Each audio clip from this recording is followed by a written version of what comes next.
बिस्मिल्लाहिर्रहमानिर्रहीम अल्हम्दुलिल्लाह वकफ़ा बिल्लाहि वकीला। जी, हमारा टॉपिक शुरू हो रहा है फाइल एंड प्लेटी हेलमिंथिस। डिटेल से ज़ाहिर है हम करैक्टर्स ऑलरेडी पढ़ चुके हैं, यहाँ से हम लोग डिटेल शुरू हो जाएंगे। दोबारा नाम पे गौर कीजिए। प्लेटी हेलमिंथिस का जो नाम है, इसमें प्लेटी इसका मीनिंग है फ्लैट और हेलमेन है वो वर्म्स के लिए फ्लैट वर्म्स कॉमन नेम है इनका।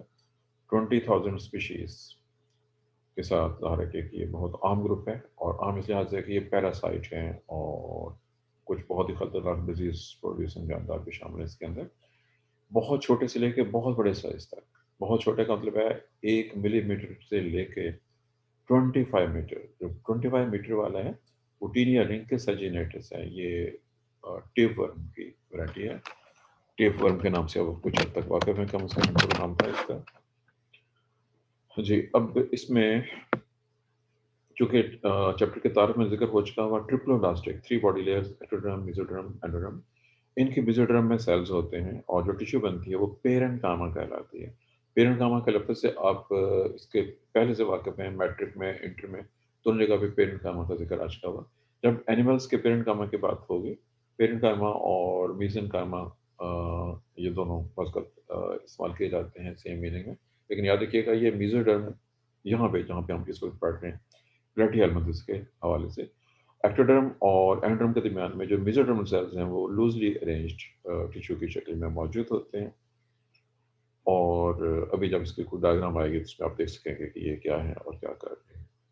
अब एक बार फिर यहाँ पे आपके सामने मोटी लाइनों के अंदर, यानी ब्लैक बोल्ड फेस कहते हैं इसको, बोल्ड फेस में मिलर ने अपने एवोल्यूशनरी कंसेप्ट अपनी किताब में जो डाले हुए हैं उनको देखना है अपने।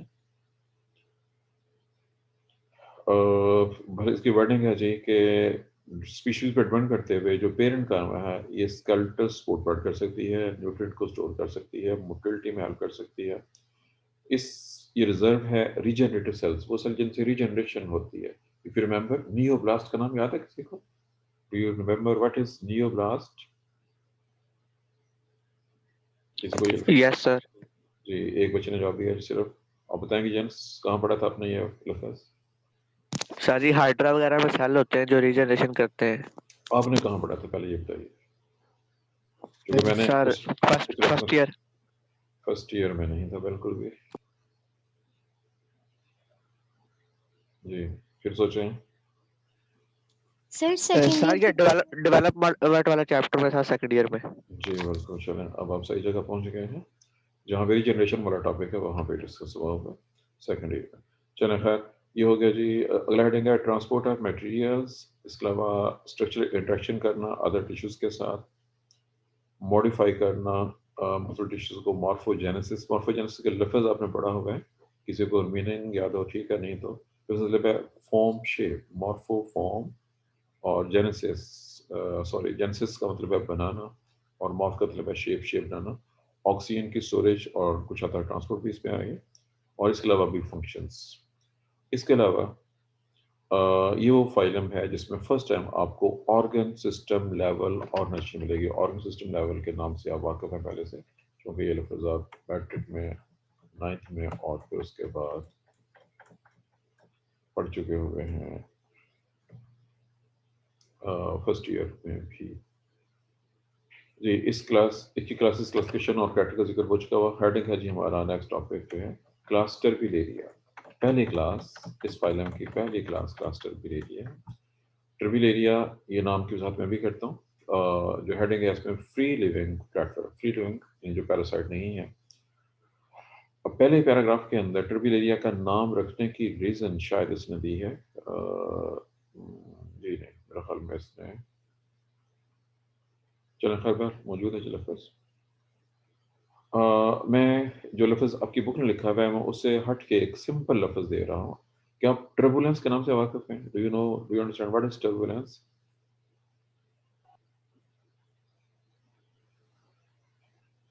आम इंग्लिश का लफ्ज़ यस बोला है सर।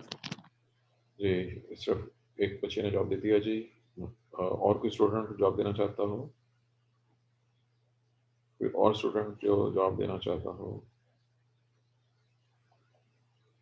तो ये एक आप लोगों ने काम करना है जी। वो काम क्या है कि आप लोग अगर अपने नामों को थोड़ा छोटा कर लें, जो नाम का असल लफ्ज़ है आपका, जो मेन लफ्ज़ होता है, वो पूरा होना चाहिए। मैं असल में आपकी जो ये नामों वाली लिस्ट होती है, उसको जो शेयर स्क्रीन है उससे साइड पे रखता हूँ, तो आपके चूँकि नाम लंबे-लंबे होते हैं, बहुत से लोगों के नाम ऐसे हैं कि वो बहुत लेंथी हैं, स्पेस ज़्यादा चाहिए होती है। अगर आप नाम थोड़े से छोटे कर लें, मिसाल के तौर पे मेरे सामने एक नाम नज़र आ रहा है जी, 406 ईमान महमूद। अब ईमान तो आपके जो अपना नाम है, ठीक है।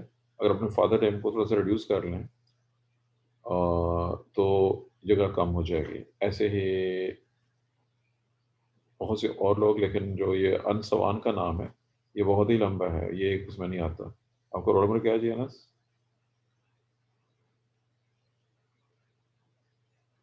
सर 409। 409 जी, ये अच्छा ठीक है। सर मैंने आपने छोटा कर लिया है। जी, आपने बहुत ही छोटा कर दिया। इसको इतना रखें कि 2 लफ्ज़ आ जाएँ, लेकिन वो बहुत लंबा ना हो, ताकि मैं इस विंडो को थोड़ा छोटा कर सकूँ। बहुत से बच्चों के नाम जो ज़्यादा लेंथी हैं, वो मेरे लिए प्रॉब्लम का बायस बनते हैं फिर, कि मुझे इसको छोटे करने में मुश्किल पेश आती है विंडो को। सर अनस इफ्तिखार से अनस आई कर लिया है। हाँ, ठीक है। चलें, पहले बाकी लोग करते रहें। टर्बुलेंस मैंने लफ्ज़ पूछा था जी, आप जवाब देंगे? जी सर। सर जी बताइए। Unstable to flow of a liquid और अ गैस। आपने तो डिक्शनरी से देख के जो मीनिंग दिया जी, कोई और मीनिंग, आसान मीनिंग? जवाब ठीक है आपका, लेकिन ये डिक्शनरी का आंसर है, आपका नहीं है। जब मैं सवाल पूछता होता हूँ तो सर मेरा मेरा मतलब ये नहीं होता कि आप मुझे डिक्शनरी देख के बताएं। मेरा मकसद ये होता है कि मुझे ये देखना है आपको कुछ आता है कि नहीं आता है। जब सवाल के साथ जवाब आ जाए, इसका मतलब आपने सवाल का जवाब खुद दिया है। अगर आप 1 मिनट 2 मिनट के बाद जवाब दें, तो उसका मतलब क्लियर कट होता है कि आप डिक्शनरी को देख के, तो हर मोबाइल में बड़ी आसानी से मिल जाती है आपको। जी, आंसर बताइए। Sir irregular flow of water. चलें ठीक है, आप लोगों ने मुख्तलिफ लफ्ज़ों में इसको बयान किया। मैं इसको एक और टर्म, अगरचे उसका कुछ और भी इस्तेमाल होता है लफ्ज़। क्या आप उर्दू के लफ्ज़ भंवर से वाकिफ़ हैं? भंवर, उर्दू का एक और लफ्ज़ है गर्दाब। Yes sir. चलें, याद रखिए जब कोई चीज़ मूव करती है पानी में, आप अपने हाथ को पानी में, बल्कि एक नहर है, नदी है, झील है, अपने हाथ हाथ को उसमें डाल के थोड़ा-सा यूँ बहलाएँ, तो पानी में मूवमेंट हो जाएगी। जहाँ पे सिलियाँ बीट कर रहे होंगे, ज़ाहिर है वहाँ भी पानी में मूवमेंट होगी, और जो पानी की वो मूवमेंट है, वो चूँकि जिस तरह की मूवमेंट सिलिया की, उसी रेफरेंस से वो पानी में मूवमेंट होगी। मैंने इसका बैकग्राउंड सिर्फ़ आपको एक्सप्लेन कर दिया है। ये टर्बुलेंस का नाम रखने की वजह से ये नाम क्यों रखा गया, चूँकि इनके सिलिया जब बीट करते हैं, तो पानी में टर्बुलेंस पैदा करते हैं, कमोशन लफ्ज़ी मतलब है।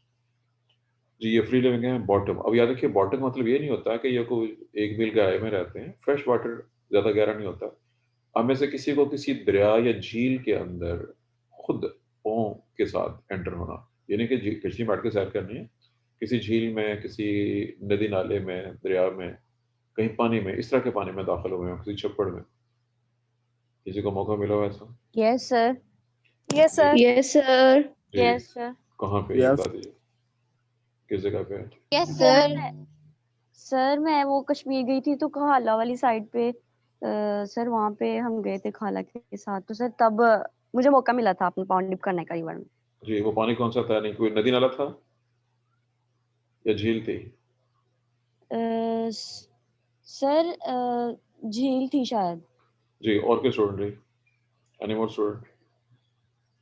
सर मैं गांव में वो जो बनी होती है ना खालियां सा जहाँ से वो मोटर ट्यूबवेल का पानी गुजर के अच्छा, जाता है, मैं वहां जी, पे पाउंड डिप किए हुए हैं। ठीक है जी, और आगे जी, और कोई स्टूडेंट?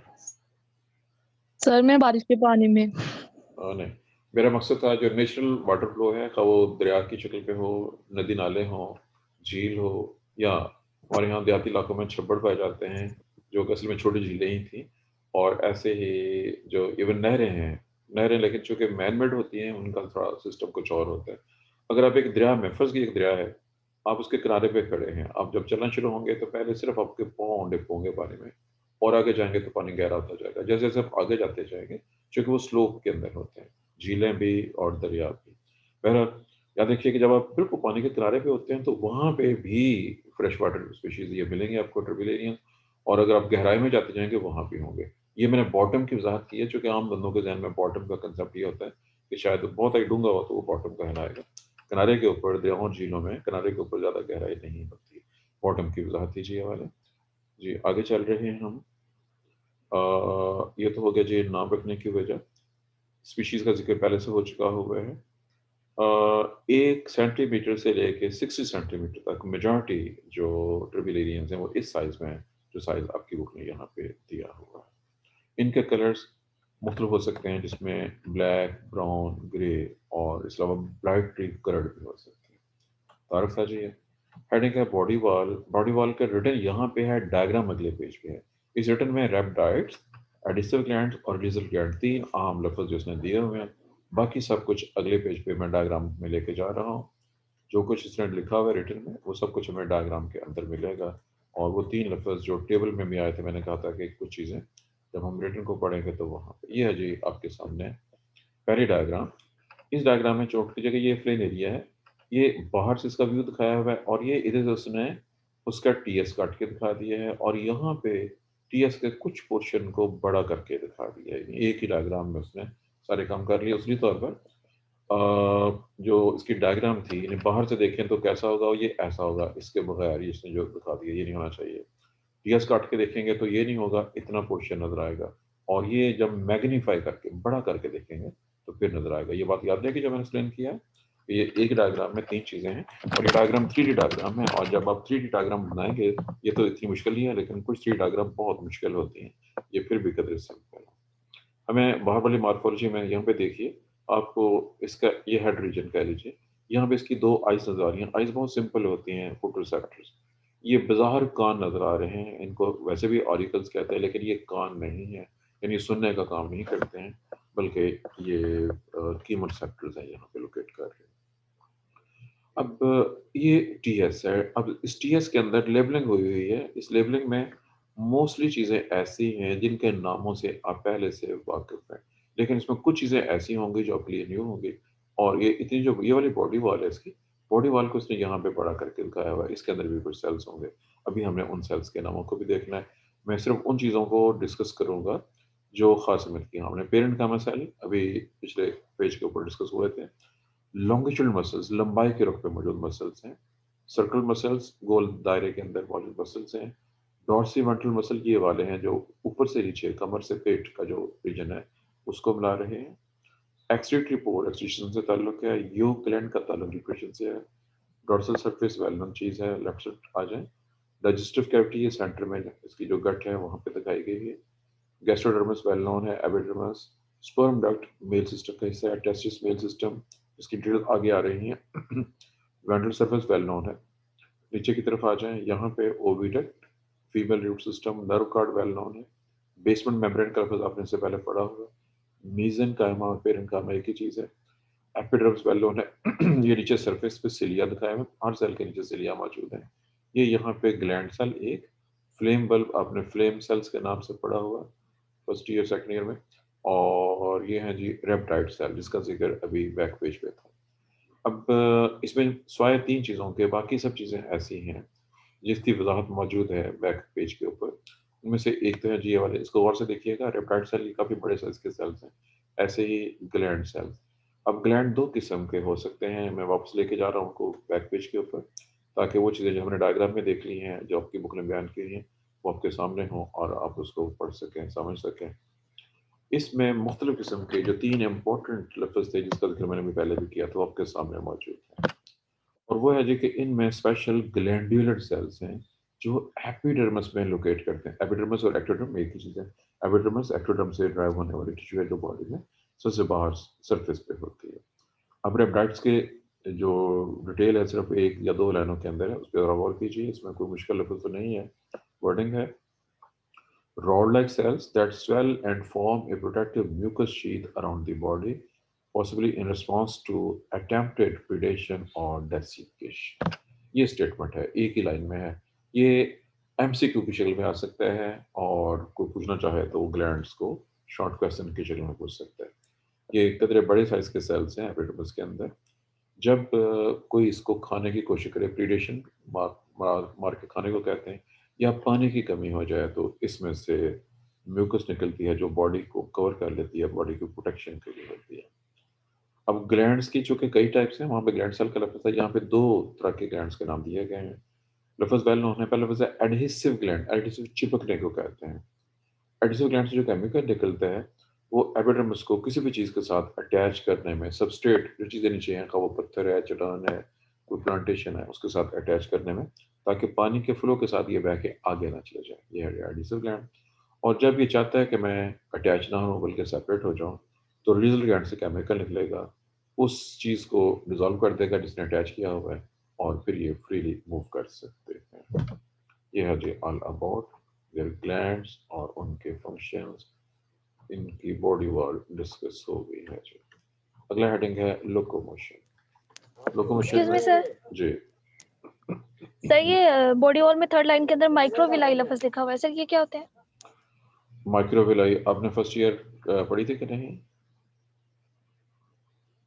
आपने सर पढ़ा था, इसमें फिंगर लाइक प्रोजेक्शन सी होती हैं, सर वही है ये? जी बिल्कुल ऐसे ही है। बहुत से सेल्स हैं जिनमें ये प्रोजेक्शंस होती हैं, और ये हम इसके अलावा कहीं और भी पढ़ चुके होते हैं। अगर एक सेल की सरफेस फोल्डेड हो ऊपर से, तो उसको भी माइक्रोविलाई का ही नाम दिया जाता है जी। हमारा हेडिंग है जी लोकोमोशन। चौथे और पांचवें एडिशन में लोकोमोशन बहुत मुख्तसर दी गई है, अदर एडिशन में इसको उसने फर्दर डिटेल से बयान किया हुआ है। एनीहाउ, अब तस्वीर में देख रहे हैं कि इसके नीचे सिलिया मौजूद है। अब एक आम बंदा यही समझेगा कि ये सिलिया की मदद से मूव करते हैं, लेकिन एक्सपेरिमेंट्स ये साबित कर चुके हैं कि सिलिया से होने वाली लोकोमोशन इम्पोर्टेंट नहीं है। असल इम्पोर्टेंट वो है जो मसल्स की वजह से होती है। दोबारा चेक कीजिए, डायग्राम आपके सामने है। इसमें लॉन्गिट्यूडनल मसल्स, सर्कुलर मसल्स और डॉर्सो वेंट्रल मसल, तीन तरह के मसल्स मौजूद हैं।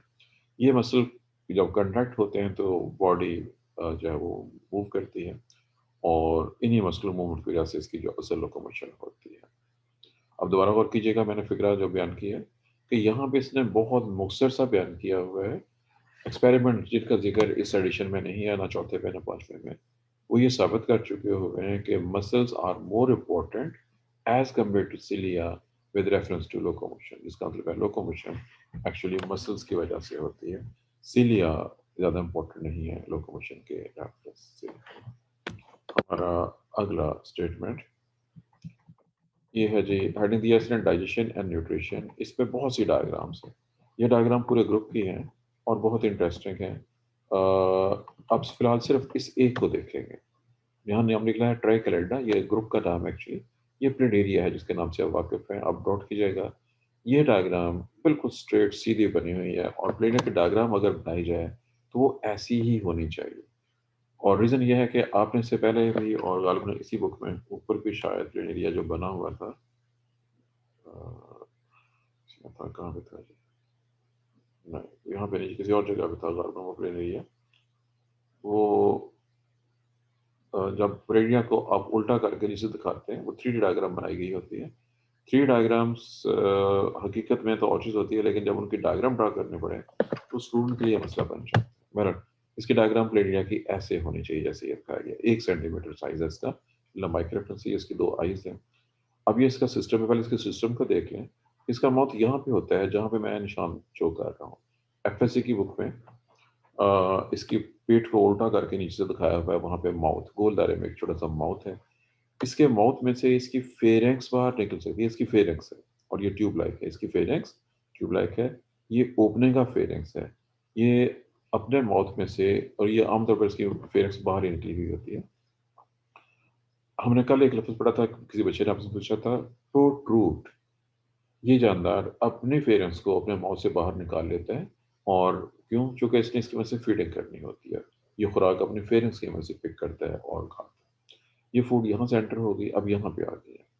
इसकी गट के 3 हिस्से हैं। ये एंटीरियर इंटेस्टाइन की ब्रांच कह लीजिए, और ये दोनों पोस्टीरियर ब्रांचेस है, ये वाली और ये वाली। इन ब्रांचेस से आगे फिर ब्रांचेस निकली हुई हैं, इनको सीकी कहते हैं। मैंने सीकी का लफ्ज़ बोला है, सीकम, सीका और सीकी। सीकम सिंगल है, जबकि सीका और सीकी इसके प्लूरल हैं।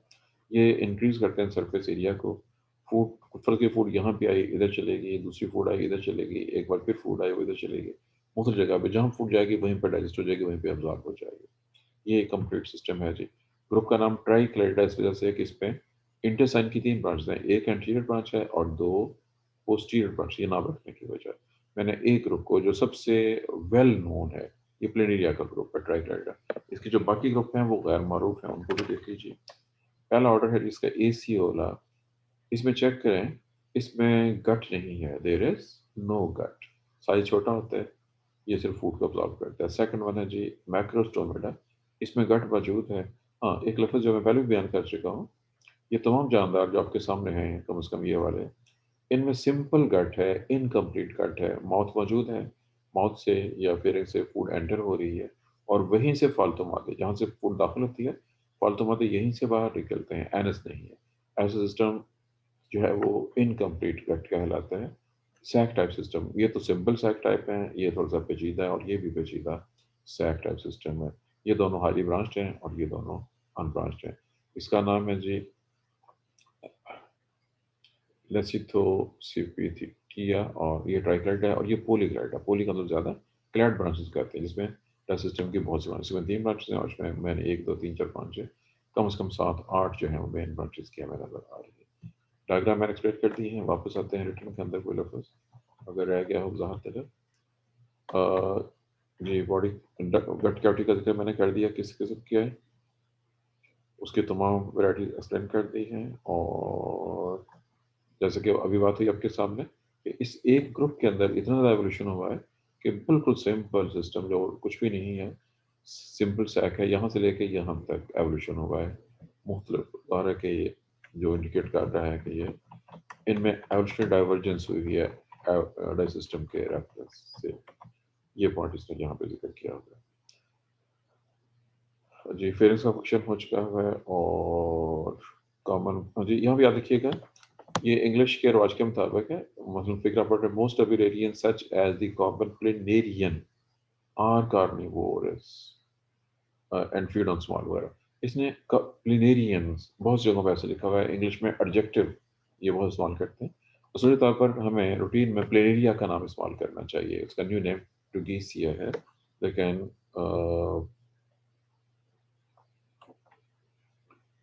जी वो ये थी तस्वीर जिस बारे में मैंने जिक्र किया था कि 3D डायग्राम, ये इसने बॉडी को ऐसे इन्वर्ट करके नीचे से फेरेंस और ये माउथ यहाँ पे है जहाँ से माउथ फेरेंस बाहर निकल के आई हुई है, जबकि ये स्ट्रेट सीधा जैसे होना चाहिए वैसे।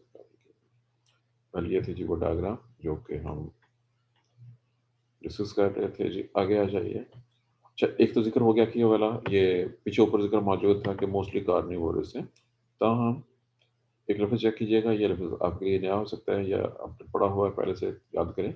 स्केवेंजर, स्केवेंज का लफ्ज़ है डेड बॉडी से खुराक हासिल करना, डेड एनिमल से खुराक हासिल करना। कुछ हर्बीवोर्स भी हैं जो एल्गी पे फीड करते हैं और चट्टानों से एल्गी को स्क्रैप करके खुर्च के खा लेते हैं। इनमें स्पेसिफिक कीमोसेप्टर्स हैं, इनकी वजह से फूड को महसूस करते हैं जो हाइड्रोजन में होते हैं और फिर उसके बाद ये फूड को इंजेस्ट करते हैं। फूड के डाइजेशन जैसे कि हाइड्रा में आपने पढ़ा हुआ इससे पहले, पार्शियली एक्स्ट्रा सेलर और उसके बाद बाकी जो फूड है वो सेल उसको फेगोसाइटोस कर लेते हैं गैस्ट्रोमल सेल्स, और उसके बाद सेल्स के अंदर वो डाइजेस्ट हो जाती है कंप्लीट। जी ये इसके साथ ही डाइजेशन इसकी कंप्लीट हो गई। हमारा अगला हेडिंग है जी एक्सचेंज विद एनवायरनमेंट, छोटा सा टॉपिक है। चूँकि इनकी बॉडी अब जैसे यहाँ भी देख सकते हैं फ्लैट बॉडी है, साइज छोटा सा है, बड़े आराम के साथ CO2 बाहर की तरफ और ऑक्सीजन अंदर की तरफ डिफ्यूजन के जरिए गैसेस का तबादला हो जाता है। फालतू मादे भी वेस्ट मटेरियल जिसमें अमोनिया शामिल है बॉडी से बाहर डिफ्यूजन के जरिए जा सकते हैं। जो मैरीन एनवायरनमेंट में रहने वाले इनवर्टिब्रेट्स हैं ये वाले, वो अपने इन्वायरमेंट के साथ ऑस्मोटिक इक्विलिब्रियम रहते हैं। आई एम श्योर आप लोगों ने ऑस्मो कन्फॉर्मर्स और ऑस्मो रेगुलेटर्स के अल्फाज सेकंड ईयर में पढ़े हुए हैं। जो चीज़ यहाँ पे ऑस्मोटिक इक्विलिब्रियम है, ये वही चीज़ है जिसको आपने ऑलरेडी ऑस्मो कन्फॉर्मर्स के नाम से पढ़ा हुआ है। इनकी बॉडी में भी उतना ही सॉल्ट होगा जितना समुद्र में होता है, ताकि, लेकिन सिर्फ उनकी बात हो रही है जो सी वाटर में रहते हैं, फ्रेश वाटर वाले अपने बैलेंस को मेंटेन करते हैं। अब नेक्स्ट पैराग्राफ है जी, जो फ्रेश वाटर वाले जानदार है, फ्रेश वाटर में साल्ट की मिकदार बहुत कम होती है। अब ये जनरल नॉलेज का क्वेश्चन है, टाइम तो थोड़ा सा है, लेकिन क्या बता सकते हैं फ्रेश वाटर में पानी, फ्रेश वाटर में साल्ट कितना होता है और सी वाटर में साल्ट कितना होता है? जी अब देखते हैं जी, बगैर नेट से चेक किए कौन जवाब देते हैं। सर फ्रेश वाटर में 2% और 1% और सी वाटर में 98। माशाल्लाह माशाल्लाह। ये नाम बताइए अपना दोबारा, अपना नाम दोबारा बताइए, जॉब किसने दिया है? सर जवेरिया राना। जी जवेरिया। रोल नंबर क्या है आपका?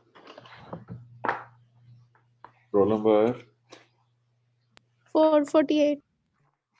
448। जवेरिया राना ने जॉब दी है जी। अब ये बताइए, आपने ये जॉब पढ़ा कहाँ से है?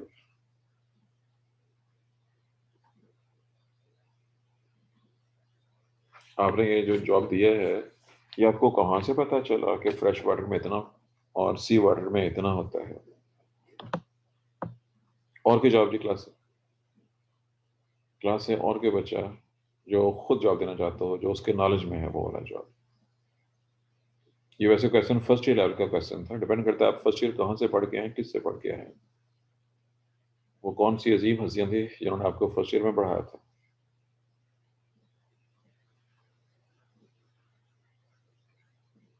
जी और कोई जॉब देना चाहिए जी? अंशवान, आपके जॉब बड़े अच्छे होते हैं बेटा, अभी तक आपके सारे जॉब बहुत अच्छे आते रहे हैं। फ्रेश वाटर सी वाटर में कोई फर्क? सर इसका नहीं पता। चलें, फर्स्ट ईयर लेवल का क्वेश्चन है जी। फर्स्ट ईयर का पहला ही चैप्टर गालबन पहले पेज पे है बायोलॉजी की ब्रांचेस, फ्रेश वाटर बायोलॉजी और दूसरी गालबन मैरीन बायोलॉजी है। पढ़े हुए टॉपिक दोनों? फ्रेश वाटर में कौन से अंदर यस रहते सर। हैं, सी वाटर में कौन से रहते हैं, जहाँ से आप पढ़ के आए हैं फर्स्ट ईयर में। अब जाहिर है कि बड़े बड़े कॉलेजों से, कोई पंजाब कॉलेज से आया होगा, कोई स्पिरिट कॉलेज से, कोई XYZ से, किसी टीचर ने कहीं भी आपको नहीं बताया फ्रेश वाटर क्या होता है और सी वाटर क्या होता है, ऐसे ही है। Yes sir.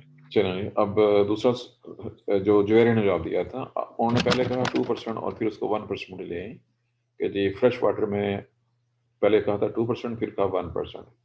अगर पानी में 1% नमक हो, पहले बात वो फ्रेश वाटर नहीं होगा और आप उसको नहीं पी सकेंगे। या देखिए, फ्रेश वाटर को हम पी सकते हैं, लेकिन मैं ये नहीं कह रहा कि आप जाके किसी दरिया से पानी पीना शुरू कर दें। वो अलग बात है कि उसमें जरासीम होते हैं, अगर पानी साफ ना हो तो। सुन लीजिए, ये बहुत इंपॉर्टेंट है आपके लिए। अ, जो प्योर फ्रेश वाटर है, जिसके होने के चांस बहुत ही कम होते हैं, अगर 100% प्योर फ्रेश वाटर हो तो उसमें तो सॉल्ट नहीं होना चाहिए। लेकिन चूंकि ऐसा नहीं होता, जो दुनिया में फ्रेश वाटर अवेलेबल है उसमें थोड़ा सा सॉल्ट मौजूद होता है और उसकी क्वांटिटी 0.1% से लेके 0.5% तक हो सकती है। जो पानी हम ज़मीन से निकालते हैं, सुन लीजिए, जो पानी हम ज़मीन से निकालते हैं और पीते हैं वो भी फ्रेश वाटर ही होता है। ये वो बारिश वाला पानी है जो ज़मीन में जज़ब हो जाता है। बहरहाल फ्रेश वाटर में याद रखिए, अभी आप में से किस स्टूडेंट ने जिक्र किया था जी, वो कश्मीर के इलाके में कोहाला का आपने जिक्र किया, मरियम बतूल। आप में से कोई और गया हो पहाड़ी इलाकों में? किसी ने कश्मीर के इलाके, मरी, कागान, नारान, कोई इलाका देखा हो में से? जी अरीबा, आपने माइक ऑन किया है? और कोई स्टूडेंट? जवाब नहीं आ रहा जी किस क्लास से? चले खैर, कोई बात नहीं है। वो पहाड़ी इलाके हमारे जहाँ चश्मे, जो कि पहाड़ों में से चश्मे निकलते हैं, जब चश्मे से पानी निकलता है वो बिल्कुल प्योर होता है, साफ होता है, लेकिन उसमें थोड़ा बहुत सॉल्ट फिर भी मौजूद होता है। 0.1% या इससे भी कम हो सकता है। हम जहाँ पे रह रहे हैं, शिवपुरा, शिवपुरा जो पानी है इसमें 0.2 से 0.3% तक सॉल्ट मौजूद है। आप में से किसी का ताल्लुक हो, कोई फैसलाबाद, समुंदरी, सरगोदा से कोई आया गया हो, वहाँ का पानी देखा हो किसी ने? Yes sir. Yes sir. ये कैसा है पानी वहाँ का? सर बहुत खारा होता है। जी सर कोड़ा। जी, वो पानी जो पीने में पिया नहीं जा सकता, चूँकि काफ़ी ज़्यादा उसमें 0.4-0.5% की रेंज तक सॉल्ट मौजूद हो सकता है, और उसको हम भारी पानी भी कहते हैं, और उसमें कपड़े भी नहीं धोए जाते, और वो ज़ाहिर पिया भी नहीं जा सकता है। बहरहाल, ये मैंने फ्रेश वाटर का जिक्र कर दिया। सी वाटर सुन लीजिए, सी वाटर में, समुंदर के पानी में 3.5% सॉल्ट होता है। समुंदर के पानी में 3.5% सॉल्ट होता है, जबकि कुछ इलाकों में जहाँ पे ज़्यादा गर्मी हो, समुद्र की जहाँ पे खाड़ियाँ वगैरह बनी होती हैं, वहां पे इससे भी ज्यादा सॉल्ट हो सकता है। अब में से कुछ लोगों ने डेड सी का नाम सुना होगा। Do you know what is Dead Sea? Yes sir. जी, क्या चीज है ये? सर एक समुद्र है जहाँ बहुत ही ज्यादा नमक है पानी में, और वहाँ कोई चीज डूबती नहीं है। जी, आपने जो बातें बताई हैं वो काफी हद तक ठीक हैं, एक सिर्फ चीज गलत है इसमें। जी, कोई और जवाब देना चाहता हो ये सवाल का? डेड सी क्या चीज है?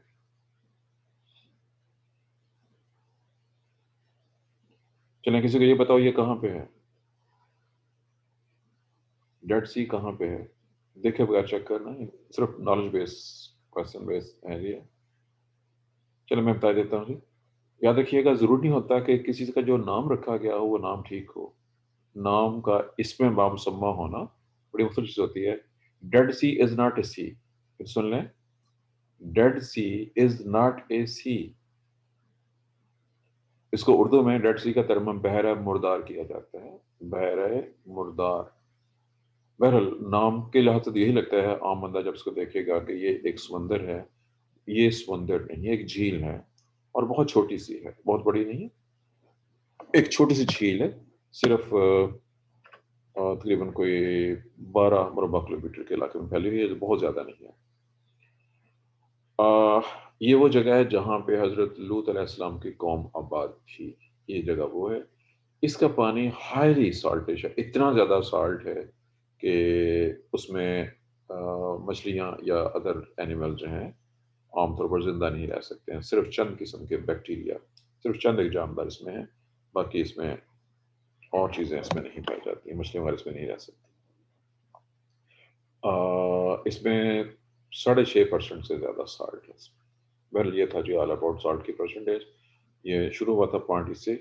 असल लफ्ज़ जो डिस्कस में करना चाह रहा हूँ वो है ऑस्मो रेगुलेशन। यहाँ पे लफ्ज़ मौजूद है आपके सामने, हाइपरटोनिक। ये टॉपिक अभी ख़त्म नहीं हुआ और हमारा नेट बंद होने वाला है जी, क्योंकि सिर्फ थोड़ा सा टाइम रह गया, बल्कि ये बंद हो जाएगा। इसलिए मुझे 40 मिनट पूरे हो गए हैं, इसलिए आज के लिए बस इतना ही है जी।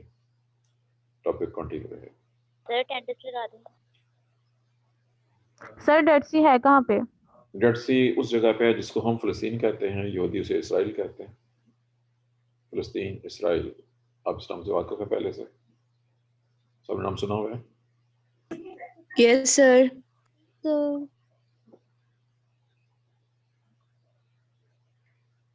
और ये हैरान कुन चीज़ है जी, 41 मिनट हो गए हैं और अभी तक जूम बंद नहीं हुआ है। आमतौर पे जूम 40 मिनट मान लेता है, लेकिन चूंकि मेरा टाइम हो चुका है इसलिए आज के लिए बहुत इतना काफ़ी है। इंशाल्लाह बाकी सर हाँ जी। सर आज भी 2 लेक्चर थे। आज दूसरे लेक्चर बेटा मैडम आमना लेंगे आपका, उनको मैंने कह दिया मैडम है। आमना। जी, सर उनकी आईडी वगैरह? वो आपको सेंड कर देंगे खुद। Okay sir.